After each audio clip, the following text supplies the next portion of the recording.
2ಕ್ಕಿಂತ ಹೆಚ್ಚು ಸೀಟ್ಗಳನ್ನು ಕಾಂಗ್ರೆಸ್ಗೆ ಬಿಟ್ಟುಕೊಡುವುದು ಅಸಾಧ್ಯವಾಗುತ್ತೆ ಎಂದು ಪಶ್ಚಿಮ ಬಂಗಾಳ ಮುಖ್ಯಮಂತ್ರಿ ಮಮತಾ ಬ್ಯಾನರ್ಜಿ ಹೇಳಿದ್ದಾರೆ.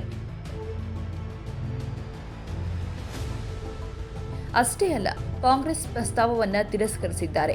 ಅಗತ್ಯವಿದ್ದರೆ ನಾವು ಬಂಗಾಳದಲ್ಲಿ ಏಕಾಂಗಿಯಾಗಿ ಸ್ಪರ್ಧೆ ಮಾಡುತ್ತೇವೆ, ಒಂದೇ ಪಕ್ಷವಾಗಿ ಹೋರಾಡಲು ಸಜ್ಜಾಗಿ ಎಂದು ಟಿಎಂಸಿ ಮುಖಂಡರಿಗೆ ಕರೆ ಕೊಟ್ಟಿದ್ದಾರೆ.